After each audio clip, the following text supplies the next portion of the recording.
Target परिवार में एक बार फिर से सभी शिक्षक साथियों का स्वागत है। आज हम आपके सामने में बिहार स्पेशल मॉडल सेट 6 को लेकर आए। अभी तक हम लोग 5 सेट को देख चुके हैं बिहार स्पेशल में, तो आज हम लोग सेट 6 को देखेंगे। तो सभी साथी जो चैनल पे नए, चैनल को सब्सक्राइब कर लीजिए और वीडियो में अंत तक बने रहिए, क्योंकि आज का वीडियो काफी मजेदार होने वाला है।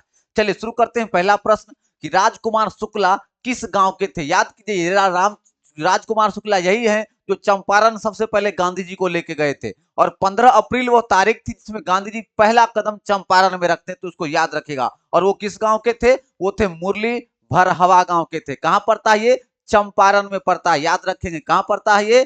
चंपारण में पड़ता है। ये मुरली भरहवा गांव चंपारण में पड़ता है। और अप्रैल 1917 याद रखिएगा, अप्रैल 1917, अप्रैल 1917 ये चंपारण आंदोलन है। ये चंपारण आंदोलन किसका है? ये किसान आंदोलन। याद रखिएगा, ये काफी इंपोर्टेंट है।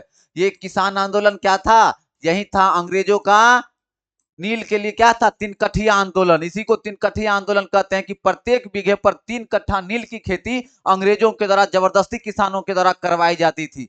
याद रखिएगा इसको। ये वही सत्याग्रह है जिसे गांधी जी का पहला प्रयोग था और जो सफल हुआ था अंग्रेजों के खिलाफ। ठीक है, इस चीज को अच्छे से याद रखिएगा। ठीक है, चलिए अप्रैल 1917 किसान आंदोलन, 3 कठिया प्रथा, सब याद रखेंगे इसमें। चलिए आगे बढ़ते हैं। प्रश्न संख्या पहला के बाद प्रश्न संख्या दूसरा। चलिए प्रश्न संख्या दूसरा आपके स्क्रीन पर।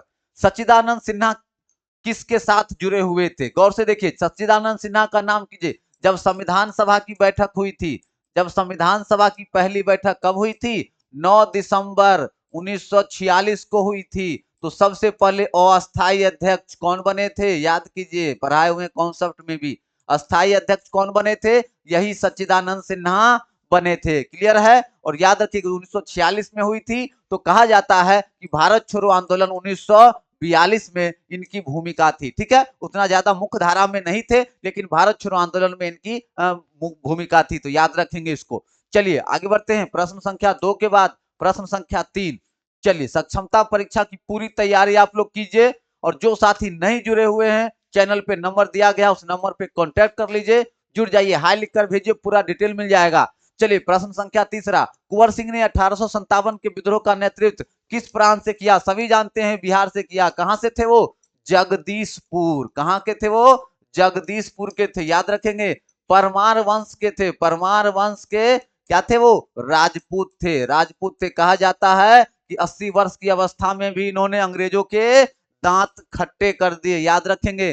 कभी कभी ये पूछता, उनका जन्म 1777 में हुआ था और 1858 में इनकी मृत्यु हो गई थी। इसको अच्छे से याद रखने का प्रयास करेंगे। चलिए आगे बढ़ते हैं। प्रश्न संख्या 3 के बाद प्रश्न संख्या 4 आपके स्क्रीन पर।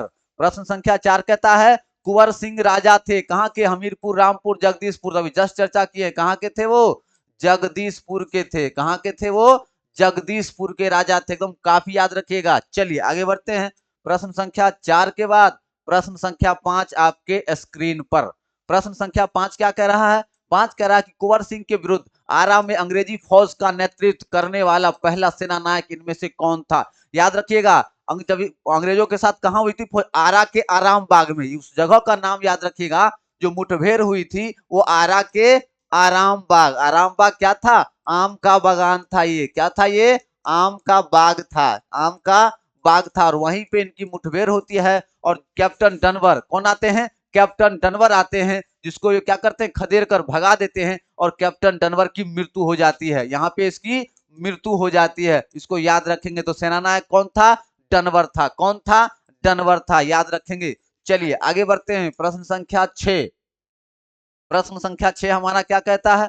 प्रश्न संख्या 6 को देख लीजिए। 6 एक बार मैं बतला दूं कि जो भी साथी सक्षमता परीक्षा के बैच से जुड़ना चाहते हैं, वो इस नया बैच आप लोग का स्टार्ट हो चुका है 16 जनवरी से। 16 जनवरी से शाम 6:30 बजे से लेके 9 बजे के बीच में आपका ये मैराथन बैच, इस बैच का नाम है मैराथन बैच, जो आपको एग्जाम तक के लिए पूरी तैयारी करवाई जा रही है मात्र 499 रुपये में। तो सभी साथी ये नंबर लिखा हुआ है, इस नंबर पे कांटेक्ट कीजिए। आपको पूरा मिल रहा है, आपको ऑनलाइन क्लास मिल रहा है, लाइव क्लास मिल रहा है, रिकॉर्डेड रहेगा। अगर आपको छूट जाता है तो बाद में भी देख सकते हैं। सारा पीडीएफ नोट्स मिल रहा है, ऑनलाइन टेस्ट मिल रहा है। ये सारी सुविधाएं मिल रही है अभी मात्र ऑफर के तहत ₹499 में। तो सभी साथी बिना समय गवाए हुए स्क्रीन पे नंबर है, कांटेक्ट कीजिए, उस नंबर पे हाई लिख के व्हाट्सएप कीजिए, पूरा डिटेल आपको मिल जाएगा। चलिए आगे बढ़ते हैं। प्रश्न संख्या 6 क्या था? कुंवर सिंह के पिता का नाम क्या था? कुंवर सिंह के पिता का नाम क्या है? तो कुंवर सिंह के पिता का नाम था साहबजादा सिंह। क्या नाम था? साहबजादा सिंह, याद रखेंगे। और उनकी मम्मी का क्या नाम था? पंचरतन कुंवर, याद रखेंगे। उनकी मम्मी का नाम क्या था? पंचरतन कुंवर। उनकी माता का नाम क्या था? पंचरतन कुंवर नाम था। और उनके पिताजी का नाम था साहबजादा सिंह, याद रखेंगे। चलिए आगे बढ़ते हैं। प्रश्न संख्या 7 आपके स्क्रीन पे। 7 क्या कह रहा है कि बिहार की प्रचलित कला, कोई नहीं भूल सकते हैं इसको, मधुबनी कला को, जिसको मिथिला पेंटिंग भी कहते हैं, याद रखिएगा। मधुबनी को मिथिला पेंटिंग भी कहते हैं, इसको कभी नहीं भूलना है। चलिए, इसको जीआई टैग भी मिला है, ज्योग्राफिकल इंडिकेशन कहते हैं उसको। चलिए आगे बढ़ते हैं। प्रश्न संख्या 7 के बाद प्रश्न संख्या 8 आपके स्क्रीन पर। 8 क्या कह रहा है कि बिहार का प्रसिद्ध पर्व कौन सा है? तो बिहार का प्रसिद्ध पर्व कौन सा है? छठ है। और क्यों है छठ? क्योंकि उगते सूरज को तो सभी प्रणाम करते हैं। छठ हमारा एक ऐसा पर्व है जहां हम लोग क्या करते हैं? डूबते हुए सूरज को प्रणाम करते हैं। सब कहते हैं ना कि जो जो निकलता है उसको प्रणाम करते हैं। यहाँ जिसका अस्त होता है उसका सूर्योदय भी होता है, ये चीज याद रखिए। ये बिहार की धरती से कही जाती है। तो छठ पूजा याद रखिए, जिसमें लोग क्या करते हैं? उगते हुए सूरज की पूजा करते हैं। चलिए आगे बढ़ते हैं। प्रश्न संख्या 8 के बाद प्रश्न संख्या 9 आपके स्क्रीन पर। 9 क्या कह रहा है कि बिहार की पेंटिंग विधा कौन सी है? अभी जस्ट हम लोग बतलाया, कौन है? मधुबनी पेंटिंग। कौन है? मधुबनी पेंटिंग, जिसको मिथिला पेंटिंग भी कहते हैं। एक एक प्रश्न आप लोग याद रखिएगा। जो साथी नहीं ज्वाइन किए हैं उस बैच को ज्वाइन कर लीजिए। अगर आपको सफल होना है, पहली बार में आपको सफल होना है और अच्छे अंकों से सफल होना है, सिर्फ क्वालिफाई होने के लिए नहीं पढ़िए, आपको मेरिट में भी आना है। चलिए आगे देखते हैं। 10वां, सोनपुर मेला को क्या कहते हैं? तो सोनपुर मेला को हरिहर क्षेत्र मेला भी कहते हैं। कहां लगता है ये? सोनपुर में लगता है। एशिया का सबसे बड़ा पशु मेला है, याद रखेंगे। एशिया का सबसे बड़ा पशु मेला, एशिया का सबसे बड़ा पशु मेला कहां लगता है? सोनपुर में लगता है। ठीक है, 26 नवंबर को आपका ये मेला स्टार्ट हो जाता है, इसको याद रखिएगा। और यहाँ एक मंदिर है जो दुनिया का एक लौता मंदिर है, नाम देख रहे हैं ना? हरिहर हरिहर मंदिर। हरिहर मंदिर है। हरि मतलब क्या? हरि बोले तो विष्णु को हरि कहा जाता है। और हर किसको कहा जाता है? महादेव। हर हर महादेव बोलते हैं ना आप लोग। ये विष्णु और महादेव का एकीकृत मूर्ति है। कहाँ? आपके सोनपुर में। और दुनिया का एकमात्र ऐसा है जहां पे विष्णु और महादेव की एकीकृत मूर्ति है। तो इसको याद रखिएगा। स्थानीय लोग इसको क्या कहते हैं? वहां के स्थानीय लोग इसको छतर मेला भी कहते हैं। क्या कहते हैं इसको? छतर मेला। छतर मेला याद रखिएगा। सोनपुर मेला तो कहते हैं, स्थानीय लोग इसको क्या कहते हैं? छतर मेला कहते हैं। इसको याद रखने का काम करना है। चलिए आगे बढ़ते हैं। एकदम बिल्कुल सफलता मिलेगी। आप लोग मनोयोग से जुड़ जाइए, बिना समय बर्बाद किए हुए नंबर पे कांटेक्ट कीजिए और एडमिशन ले लीजिए। चलिए आगे देखिए। 11 नंबर, बिहार का अद्वितीय त्योहार कौन सा? अद्वितीय त्योहार कौन सा हमारा? छठ है। हम जस्ट कहा अद्वितीय त्योहार कौन है हमारा? छठ है, जहां सूर्य की पूजा होती है। और सूर्य की पत्नी का क्या नाम था? उषा था। ये भी याद रखने का प्रयास करेंगे। चलिए 12 नंबर को देखिए। 12 नंबर हमका स्क्रीन पे है। प्रश्न संख्या 12। प्रश्न संख्या 12 क्या कह रहा है कि निम्नलिखित में से कौन बिहार का लोक नृत्य है? तो लोक नृत्य में कौन सा है? जट जटिन है। जट जटिन में क्या है? गरीबी दिखाई जाती है, संघर्ष दिखाई जाता है और परिवार के प्रेम को दिखाया जाता है। इसमें क्या है? आपस में जट जटिन आपस में लड़ती भी है, लेकिन वो एक रह के रहती है। और ये हमारे बिहार की गौरवशाली क्या है? ऐतिहासिक परंपरा को दिखलाती है, जो जट जटिन नृत्य को याद रखेंगे। चलिए आगे बढ़ते हैं। प्रश्न संख्या 12 के बाद प्रश्न संख्या 13। चलिए प्रश्न संख्या 13 को देखिए आपके स्क्रीन पर। पद्म श्री सीता देवी किसकी प्रसिद्ध हस्ती थी? सीता देवी कहाँ की थी? बिहार की थी। और किससे जुड़ी हुई थी? तो मधुबनी पेंटिंग से। किससे? मधुबनी पेंटिंग की वो सबसे बड़ी हस्ती थी। और याद रखिएगा कि उनको 1981 में पद्मश्री मिला था। उनको 1981 में पद्मश्री मिला था और 1984 में उनको बिहार रत्न मिला था। ये भी याद रखने का काम करेंगे, काफी इंपॉर्टेंट है। एक एक चीज को आप लोग डिटेल से पढ़िए और कभी नहीं भूलिए। इस तरह से हम लोग पढ़ेंगे कि आप लोग को कभी भूलने नहीं देंगे। चलिए आगे बढ़ते हैं। प्रश्न संख्या 13 के बाद प्रश्न संख्या 14 आपके स्क्रीन पर। 14 हमारा क्या कह रहा है? 14 कह रहा है कि नव नालंदा महाविहार किसके लिए विख्यात है? नालंदा विहार, जहां पे क्या था? बौद्ध, याद रखिए मैंने कहा भी था कि नालंदा को बख्तियार खिलजी ने नष्ट किया था, जहां 3 महीने तक आग लगती रही और वहां पे सबसे ज्यादा बौद्ध धर्म के पतन का मार्ग वहीं से प्रशस्त हुआ था। तो और बौद्ध धर्म जो क्या था, कौन था, बौद्ध धर्म। अब याद कीजिए जब बौद्ध धर्म जला था तो बौद्ध ग्रंथ होगा, और बौद्ध ग्रंथ किस भाषा में लिखा गया, बौद्ध ग्रंथ किस भाषा में लिखा गया, तो वो लिखा गया पाली भाषा में। कौन भाषा में लिखा गया, तो पाली भाषा में। तो याद रखिएगा पाली अनुसंधान संस्थान किसके लिए विख्यात है, पाली अनुसंधान संस्थान याद रखेंगे। और बौद्ध धर्म का सबसे बड़ा ग्रंथ का नाम याद रखिएगा, उस ग्रंथ का नाम है त्रिपिटक। त्रिपिटक याद रखेंगे, बौद्ध धर्म का सबसे बड़ा ग्रंथ त्रिपिटक कहलाता है। और एक याद रखिएगा जो संस्कृत में भी है उसको कहते हैं अभिधर्म कोश। हमने कहा पाली भाषा में सारा है, लेकिन पूछता है कि कौन सा ऐसा बौद्ध ग्रंथ है जो संस्कृत में है, तो याद रखिएगा अभिधर्म कोश जो संस्कृत में लिखा हुआ है। चलिए आगे बढ़ते हैं। अब हमारा अगला प्रश्न है प्रश्न संख्या 15 आपके स्क्रीन पर। 15 क्या कह रहा है कि निम्नलिखित में से किस नगर में सूर्य मंदिर स्थित है। याद रखिएगा अगर पूरे भारत की बात करें तो 12 जगह पे सूर्य मंदिर है। कहाँ है, 12 जगह सूर्य मंदिर है, जिसमें सबसे ज्यादा सूर्य मंदिर कोणार्क के सूर्य मंदिर को कहा जाता है। कोणार्क का सूर्य मंदिर कहाँ है, कोणार्क का सूर्य मंदिर उड़ीसा में। कहाँ है वो, उड़ीसा में है। लेकिन हम लोग बिहार के परिप्रेक्ष्य में पढ़ रहे हैं, तो बिहार के परिप्रेक्ष्य में याद रखिएगा कि बोधगया में 2019 ईस्वी में निरंजना नदी के तट पर, जिसको फल्गु नदी भी कहते हैं, वहां पे सूर्य मंदिर का निर्माण आरंभ हुआ और काफी विशाल हुआ। तो उसको याद रखने का प्रयास करेंगे बोधगया को। चलिए आगे बढ़ते हैं। प्रश्न संख्या 15 के बाद प्रश्न संख्या 16 क्या कर रहा है कि बिहार में परमानेंट सेटलमेंट, क्या है परमानेंट, अस्थाई बंदोबस्ती, अस्थाई बंदोबस्ती कहते हैं इसको। और पूरा करने का कारण क्या था कि जमींदारी प्रथा का उन्मूलन करना था। क्या था, जमींदारी प्रथा का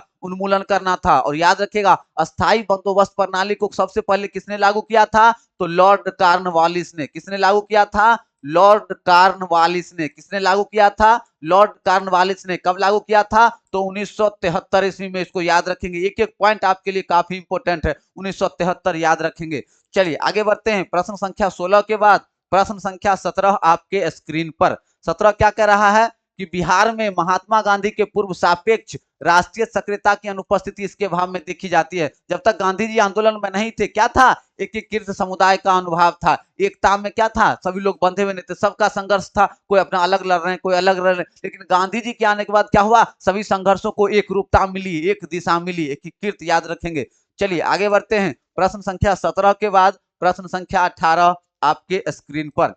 क्या कह रहा है 18 कि किस क्षेत्र में राहुल सांकृत्यायन 1920 के असहयोग आंदोलन में सक्रिय थे। सबसे पहले याद रखिएगा राहुल सांकृत्यायन कहाँ के थे, छपरा के थे, और हिंदी साहित्य के विद्वान थे। हिंदी साहित्य के विद्वान थे, लगभग 20 भाषाओं को जानते थे, और सभी लगभग तिब्बत गए, श्रीलंका गए, एकदम घूमंतु प्रकृति के थे। वो हर जगह घूम घूम कर अपना कार्य करते थे। तो इसको याद रखिए, उनको महापंडित भी कहा जाता था। इनको क्या कहा जाता था, इनको महापंडित की भी उपाधि मिली हुई थी। चलिए याद रखेंगे कहाँ के थे, वो छपरा के थे।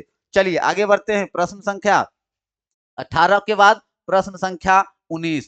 प्रश्न संख्या 19 क्या कर रहा है कि चंपारण नील आंदोलन के राष्ट्रीय नेता कौन थे। राष्ट्रीय नेता कौन, महात्मा गांधी थे। और वही रामचंद्र शुक्ल तो ऑप्शन में नहीं है, लेकिन याद रखिएगा कि रामचंद्र शुक्ल के कहने पर ही गांधी जी गए थे। और याद रखिएगा वो डेट चंपारण पे पहला कदम रखे थे, वो तारीख थी 15 अप्रैल। और 1917 को याद रखिएगा कि अप्रैल 1917 में चंपारण का विद्रोह हुआ था अंग्रेजों के खिलाफ। नील 3 कठिया विद्रोह में प्रत्येक 1 बीघा में 3 कट्ठा नील की खेती करने के लिए बाध्य किया जाता था। चलिए आगे बढ़ते हैं। प्रश्न संख्या 20 आपके स्क्रीन पर।